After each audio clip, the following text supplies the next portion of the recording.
We'll have that story in just a minute, but first, breaking news now. We're expecting that news conference from Milwaukee Police Chief Ed Flynn. He's going to be speaking on the events of a double homicide on Sunday, an overnight car crash, and also a gang roundup on the northwest side. Here he is now, so let's go ahead and listen into the chief's remarks. Come on in. It's not cinescope. You got to crowd in. There you go. Yeah. Just don't step on the daffodil, okay? We have it like that. Come on in a little bit. Just there we go. All right. Everybody ready? All right, good afternoon. I'm joined today by representatives of the Federal Bureau of Investigation, the Bureau of Alcohol, Tobacco, and Firearms, Probation and Parole, the Department of Corrections, the Milwaukee County District Attorney's Office, and the Racine County Sheriff's Office, as well as members of this police department. I'll provide some context for today's operation. Obviously, this police department continues to confront the challenges of violent crime in Milwaukee. We have to engage in thoughtful strategies as well as effective tactics. Effective tactics have to do with hot places, hot people, hot spots, getting places rapidly where they're needed, staking out, for example, pharmacies so we can interdict crime as it occurs. Strategy requires long-term planning. Strategy requires partnerships, and ultimately strategy requires performance. Today was part of a strategy. This strategy is taking place in every district in this city. And the strategy is to not only respond rapidly and effectively, thoughtfully, and tactically to episodes of violent crime, but also to look for offender groups that have a disparate impact on the total amount of crime in their neighborhoods. For example, recently, you may recall in District 2, we engaged in a long-term investigation of the Spanish Cobras that took down a large number of their members in a sweep similar to today. Not long ago in District 5, we did a similar long-term operation against the 2-9 Taliban, again, taking criminals, violent criminals, firearms, and drugs off the streets that were having a significant impact on crime in District 5. Today was District 4's turn. And I want to emphasize the fact that this investigation is not over because we're sweeping up people today. This is a long-term investigation. It shall continue. But today's target is a group known as the Wild 100s. We've been investigating them since September, when it became clear to us that the crimes that they were involved in were not episodic and disjointed, but part of a network of crimes committed by a large number of loosely affiliated individuals. Since last September, we've made over 180 arrests, charged 180 felony counts, and seized more than 35 firearms. Today is a culmination of the investigations that were derived from those other incidents as we look to dismantle this criminal enterprise. A particular concern to us with this group is the significant involvement of juveniles in their activities. This is a group that actively recruits new members and particularly tries to attract impressionable young people by producing, basically high-quality rock recruitment videos, as well as bringing them in to the gang through stolen cars. Now, this group has been involved in an extraordinary number of auto thefts. Stolen vehicles have been used in additional crimes such as armed robberies, shootings, and even homicides. Members of the Wild 100 were linked to the shooting death of baby Thao just after last Christmas. Now, this is an ongoing sweep. So far today, 11 people have been arrested, 10 men and 1 woman, ranging in ages from 20 to 60 years old. The task force has so far today confiscated firearms, crack cocaine, marijuana, heroin, and cash. Now, it's important to recollect that the main impact of today's sweep is to pick up people we wanted already. So how much of this and that we confiscate today is less important than the fact that we have built cases against every single individual that's been arrested today. I want to express my deep appreciation to our partners. The Racine County Police Department and Sheriff's Department have been close affiliates in this because they have been plagued by crimes committed by the same people. These people started out once upon a time in Chicago, but now have become firmly entrenched in District 4. And we're committed to breaking up whatever credibility they have by locking up as many of them as possible for the series of crimes that they've inflicted on their own neighborhoods. We're very grateful for the involvement of the Probation and Parole Department. The FBI and ATF's assets are obviously crucial to our success, as well as the capacity to perhaps look into whether or not some of these individuals might be charged federally. Now, of interest is the following. You may recall that this morning there was a significant car crash involving an offender who had recently carjacked a vehicle at gunpoint. It's our information that he, in fact, is an associate of the Wild 100s. This crash occurred last night, you know, at 60th and Capitol.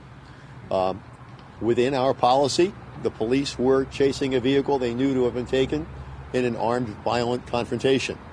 That pursuit ended in a vehicle crash that caused several injuries and severely injured the driver of the car.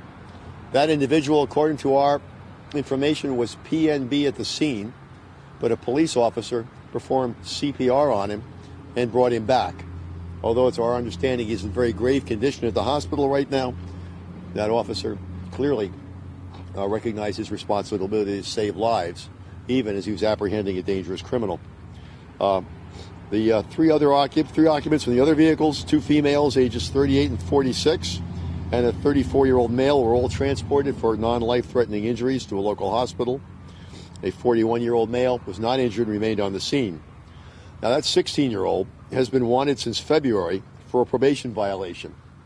He stole a Porsche in March, and he was bragging about stealing cars. He's a known member of the Wild 100s. Our juvenile M-Corp team has had extensive contact with the family and with the suspect to try to get him away from gang activities. He did have a case in 2013 where he pleaded guilty to operating a vehicle without the owner's consent. The ADA recommended that he go to Lincoln Hill School for Boys.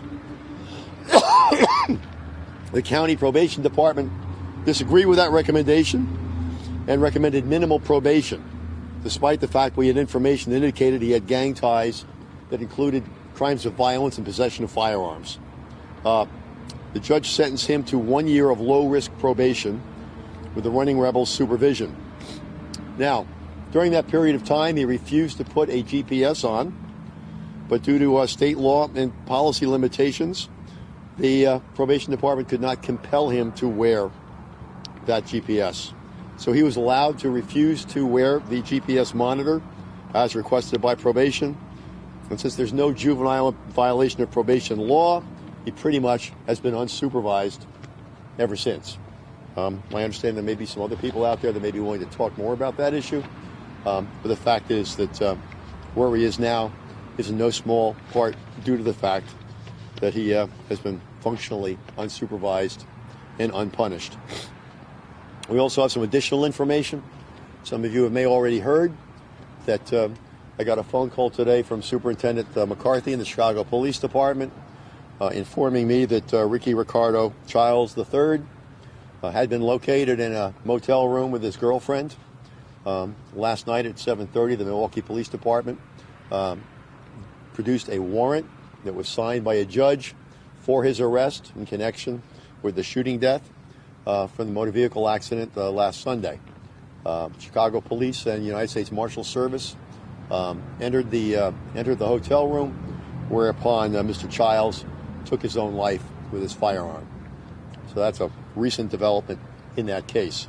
Obviously, we've reached out to notify the family, and we'll produce more information as it becomes available. So those are our 3 major issues. Once again, this gang sweep has been long in the planning process. It's not over, and I believe it's going to have a significant impact on crime here. We have an affiliate of the gang who is in grave condition from a carjacking. We did recover a firearm at the scene of this accident, and we have the latest information about our wanted suspect from Sunday. Any questions? Are you going to be pursuing charges against the girlfriend for helping him abscond? We'll wait and see and ascertain what the facts of that matter are. Sometimes, in all cases aren't the same. We're going to have to ascertain how willing a participant she was in this, so that'll have to await further investigation. What's your reaction to that situation playing Well, it's a dreadful set of circumstances, and there's no question about it. And our great challenge here is that we've got a subculture of violence out there that's operating extrajudicially. There just seems to be a sensibility among a segment of the community that committing acts of violence in support of one's reputation to get revenge for a perceived slight or for a perceived business dispute over illegal drugs or to exact revenge is somehow approved. And in that set of circumstances, there are going to be not only tragedies, there's going to be dreadful mistakes. And this sad example is what we get when we have folks who decide that it's their responsibility to use their guns to redress their grievances. Chief, any theories as to how that's changed from last year? So what's going on this year? Well, I think we've got an interlocking set of challenges that we've discussed. One of the hardest things to do is to rationally talk about the connection between violent crime and firearms without awakening the sleeping beast of the Second Amendment defenders who've never met, a gun law they liked. If we could all turn off our AM radio stations for a couple of days and engage in rational discourse about what it takes to affect the thinking of career criminals carrying firearms, we might make some progress here. But we've got a lot of people out there that want to set up straw men about somehow this is all about the Second Amendment, as though our founding fathers were committed to arming pirates and highwaymen back in the 1700s. No. We've got career criminals who have easy access to high-quality firearms, which they buy legally on the streets of this city without a background check. We have got career criminals out there lawfully carrying firearms with CCW permits because our current law permits that. And we have career criminals who get arrested with guns who, if they're not already felons, can only be charged with a misdemeanor. Now, that's a recipe for encouraging the kind of behavior we've seen. And I don't think there's any coincidence that there's been a little bit of a lag time between this law being passed and its impact being felt in the most vulnerable communities that are already afflicted with violence. Is it the sole cause? Of course not. But does that mean we as a mature society have no ability to change our laws to our benefit? I mean, my God, this looks like the NRA's vision for America right now, all right? And it shouldn't be. And I'd like to think that someday we can elect legislators who have got the guts and moral fortitude. We're listening live to Chief Ed Flynn speaking right outside of District 4 here in Milwaukee about the Wild 100s. It's a gang the chief tells us they've been following since September. They've made 180 arrests. They've seized 35 guns associated with this gang. They think they're responsible for all sorts of things, including gun crimes, homicides, armed robberies.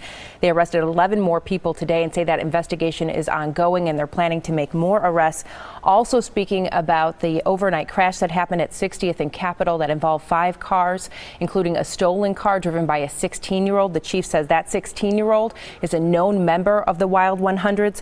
And then finally speaking about Ricky Childs, the man suspected in that double homicide on Sunday in Milwaukee, saying that Childs was indeed killed today by himself. He shot and killed himself in a hotel outside of Chicago after MPD got a warrant for his arrest. Now, earlier today, Archie Brown Jr.'s father, Archie Sr., spoke to Radio 620. Here's what he had to say about Ricky Childs committing suicide. He's trying to escape the justice system, but unfortunately, what he doesn't realize is that he will stand before his maker, and he will give an account for his actions. That's what's going to happen next. So it's too bad that the law was not able to get him and apprehend him and incarcerate him for his crime. But he took really the coward way out, but yet he will stand before his maker and answer to God. I wish he had been caught. The chief calling all of this just dreadful today. We'll be back with more news and weather right after this.